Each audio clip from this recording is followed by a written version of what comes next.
Welcome to the deep dive. Today, we've got something pretty interesting in front of us, a strategic roadmap. hmm Our mission isn't just looking at content ideas. We're actually dissecting the complete blueprint for creating a viral YouTube podcast. Right.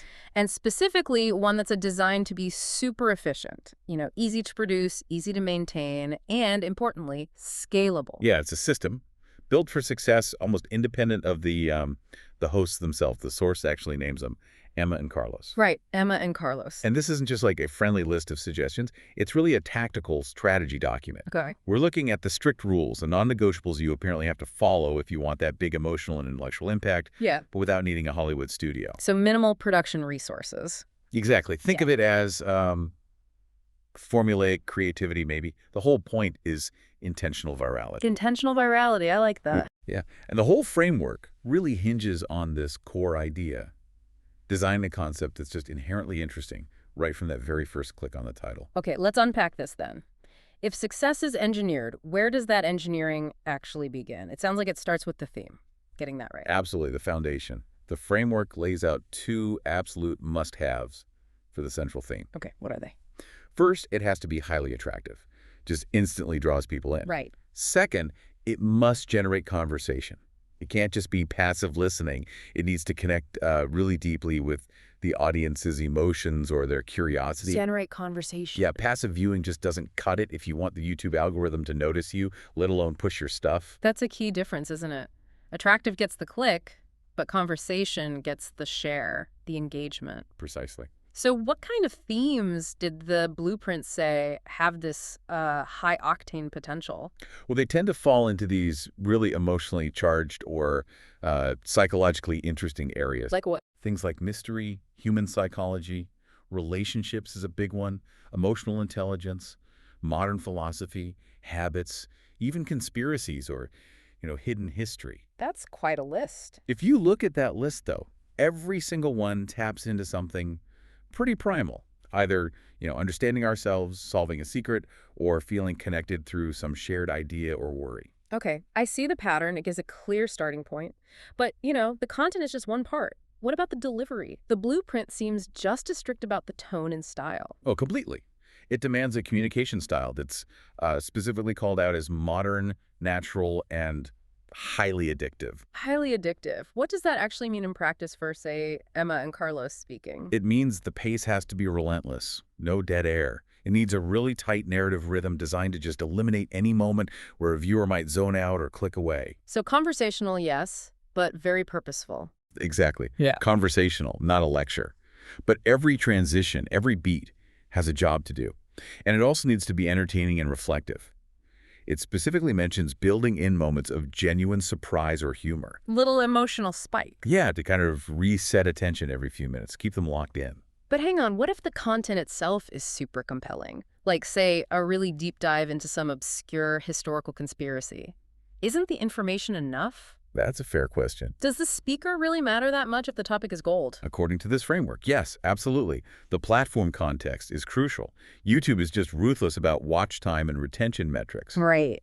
So while a great theme gets that initial click, if the rhythm lags, if Emma or Carlos pause for even, say, 30 seconds to explain something basic, Yeah. people leave And the algorithm sees that immediately. instantly. And it penalizes the video. Mm-hmm. So that addictive delivery isn't just nice to have, it's framed as a retention guarantee. The tone basically ensures that the interesting topic is served up in this really easy to digest, fast-paced way that keeps the platform happy because people keep watching. Got it.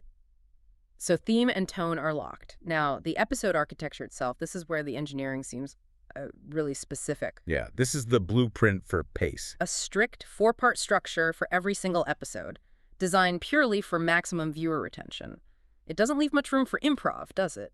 Not really. You have to think of this structure as a kind of rigid content funnel. Capture, invest, satisfy, reward. Each part has a specific job. Okay, let's break it down. Step 1, the hook. The source says it has to be an impactful initial phrase, something that traps the listener in the first 5 seconds. 5 seconds, that's it. Can you give an example? Like, if Emma and Carlos are doing hidden history, what works versus what bombs in those first few seconds? Okay, so a bad hook might be, "Hi everyone, welcome." Today we're talking about an interesting event from the 1960s. Too slow, too passive. Right. Boring. A potentially successful hook. Maybe something like, what if the moon landing wasn't real? What if 5 terrified men faked it all from a hidden bunker? Okay. Yeah. Stakes, conflict, mystery, right away. Exactly. It throws you right into a question. If that grabs them, then you move to step 2. Which is the introduction, and this is short. Very brief. Right. Its only job is to clearly set up the central question or the conflict for that specific episode. It just clarifies the journey you're about to take them on. Okay. Setting the stage, and that leads into the main part. Step 3, development. Yeah. Yeah, this is the core content. But crucially, it's not just rambling. It has to be built using 3 specific types of supporting elements. What are there? Okay, number 1, strong, verifiable data gives it weight. Credibility. Number 2, compelling deep stories or, maybe personal anecdotes. That's the emotional connection. Oh. And number 3, focused reflections. These connect the topic back to the bigger picture, the human condition, why it matters to the listener. Data, stories, reflection. Why that specific mix? Why not just focus on one, like really strong stories? Because hitting all 3 targets, those strategic goals we talked about, data brings the intellectual value, the aha moment. Stories bring the emotional resonance, the vulnerability, makes it relatable. Right. And the reflection gives the listener the, so what? Why should I care? It connects it back to their life. Yeah. If Emma and Carlos just did data, it's dry, it's a lecture. Too academic. Yeah. If it's only stories, it might feel a bit lightweight or anecdotal, lacking substance maybe. Okay, so the mix is essential for that full engagement. Exactly. Required. Which brings us to the end. Yeah. Step 4, the closing. Right, the payoff. The strategic reward, really. It absolutely must end with a strong emotional element or some kind of memorable moral or takeaway. It needs to leave you feeling something or thinking something specific. Yes. If the viewer feels nothing or they walk away without a clear nugget of insight they can use or share, the whole system has failed according to this blueprint. And often, that closing is actually where the idea or the angle for the next episode's title comes from. It sets up the next hook. That's clever. So stepping back, this whole structure hook, setup, the segmented development, the emotional close, it's not really about creative freedom in the moment, is it? Not in the traditional sense, no. It's about guaranteeing that every episode delivers that specific blend of emotional value, intellectual curiosity, or narrative impact to make it inherently shareable. It's engineered engagement, basically. Formulaic, maybe, but designed to win on the platform. Okay, so the internal structure is nailed down, but then there's getting people to actually click in the first place. Exactly. Now we shift to the external packaging. Hugely important for the algorithm. You could have the most perfectly structured episode inside. But if the outside looks boring, Nobody clicks. It dies before it starts. the blueprint highlights 2 critical things here. Titles and thumbnails. Let's start with titles.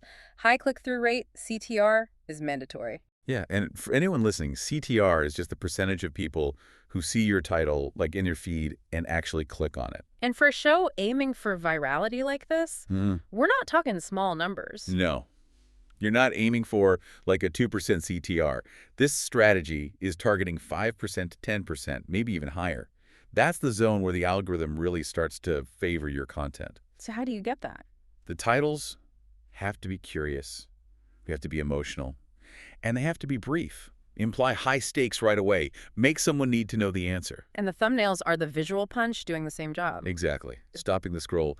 Thumbnails need potent phrases, like just 3 to 5 words, max. Super punchy. And they require either a dark or very contrasting background. There's a psychological reason for that. Oh, yeah. Yeah, a darker background makes text, and especially human faces, pop more dramatically, particularly when people are just rapidly scanning on their phones. Ah, makes sense. Visual contrast cuts through the noise. Right. Immediate recognition. Less thinking required to register it. Okay, so packaging is key. But beyond that, the choice of topic itself needs to fuel interaction. Yes. You have to pick themes that naturally make people want to comment, debate, share their own experiences, and themes that create easily shareable clips. So the content itself becomes its own marketing engine. You're designing it to be clip-worthy from the start. And what's really interesting here is the blueprint doesn't just give abstract advice. It actually names successful shows as archetypes. Right, models for Emma and Carlos to look at. And it explains why they work, strategically. Okay, let's go through them. First, the Diary of a CEO, highlighted for human stories and vulnerability. Right, so that covers the emotional connection pillar we talked about. If Emma and Carlos follow this, they need segments that really show vulnerability, leveraging that deep story element in the development phase. Makes sense. Second, mindset mentor. Focus on psychological usefulness, motivation. That hits the intellectual curiosity pillar, delivering practical takeaways. This feeds directly into that memorable moral needed for the closing section, giving the listener something useful. Okay. Then for fiction and mystery, it cites Queso 63. Yeah, that represents the high-stakes narrative pillar. Um, Even if Emma and Carlos are doing nonfiction, this suggests they need to frame their content with similar narrative tension and conflict, mimic the addictive structure of a good mystery story. Keep people guessing, keep them hooked. Exactly. And finally, Lex Fridman podcast, noted for depth and reflection. Right. Lex Fridman demonstrates how to use that focused reflection element effectively, connecting complex topics back to fundamental human or philosophical questions. So the idea isn't to just copy one of these shows. No, not at all. It's about synthesizing the effective elements from each, combining the emotional pull of Diary of a CEO, the utility of Mindset Mentor, the pacing of Queso 63, and the depth of Lex Fridman. To engineer content that the YouTube algorithm is more likely to favor. Precisely. It's about understanding the mechanics of what works on the platform. Okay, that covers the content and the packaging. Yeah. What about scaling? The whole premise is low effort, high impact. How does that actually work? This is where the upfront planning becomes absolutely critical. The blueprint demands a really defined set of strategic deliverables before Emma and Carlos even think about hitting record. To ensure that efficiency from day one. Exactly. It forces intentionality, which saves huge amounts of time and resources later. You basically have to prove the viral potential on paper first before investing heavily in production. So what specifically do they need to deliver up front? Okay, the list is quite specific. A justified podcast name, why that name? A general concept description, and ideas for the first 5 initial episodes. 5 episodes planned out. And crucially, those 5 ideas must already include proposed viral titles and detailed summaries of the content and structure. Wow, viral titles for the first 5? Why so many up front? Because it forces them to think about sustained high CPR appeal, not just getting lucky once. Can this concept generate compelling, clickable titles week after week? It tests the longevity of the core theme. Right. Predefining those titles ensures the topics chosen actually fit the high-emotion, high-curiosity model, saving potentially weeks of failed brainstorming later. Makes sense. What else is needed besides the episode ideas? Specific recommendations for the tone of voice. How should Emma and Carlos actually sound? The background music, what feel should it have? And the channel's overall visual style. Branding elements. Yeah. Consistency here equals efficiency. If you predefine the visual style, the logo, the color palette, the exact style for thumbnails, you save hours of editing per episode because the template is locked and loaded. Right. No reinventing the wheel each time. Same with music and voice guides. If Emma and Carlos have a defined sound bed and know the vocal delivery expected, post-production is just way faster. It maintains that low production requirement. So the growth strategy is actually baked into this intense pre-planning phase. It absolutely is. The final meta goal, that intentional virality with low resources, is only achievable if all these pieces fit together perfectly. You design a podcast that goes viral on YouTube because it consistently delivers that specific emotional value, intellectual curiosity, or narrative impact. Yeah. And you do it efficiently. The planning is the framework. The emotional impact is what makes it fly. Okay, that was a really tactical breakdown of intentional content creation for YouTube. We covered the 2 main pillars here. First, selecting that very specific, emotionally resonant theme and tone, getting the foundation right. Crucial. And second, that meticulous 4-part episode structure, the blueprint that dictates the pace and ensures the payoff every single time. Yeah, the architecture of engagement. So connecting this back to the bigger picture, this whole blueprint, it raises a pretty fundamental question, doesn't it, for anyone creating content today? It really does. If viral success, especially on a platform like YouTube, is becoming so dependent on these strict structures, these formulas, this kind of strategic emotional delivery, does actual creativity, spontaneous creativity, start to take a backseat? Is the art of conversation just becoming pure engineering for maximum retention? It's a fascinating tension. Where does the human element fit when the formula is so rigid? Something definitely worth thinking about. And maybe as a final thought for you listening, building on this source material, consider that requirement for a memorable moral or an emotional closing. The payoff. When you think about titles for the next episode, Which specific closing emotion, maybe anger, maybe surprise, satisfaction, or just profound curiosity, which one makes you most likely to click? Yeah, think about how that final feeling is engineered to become the hook for your next decision, your next click. Hmm. What works on you?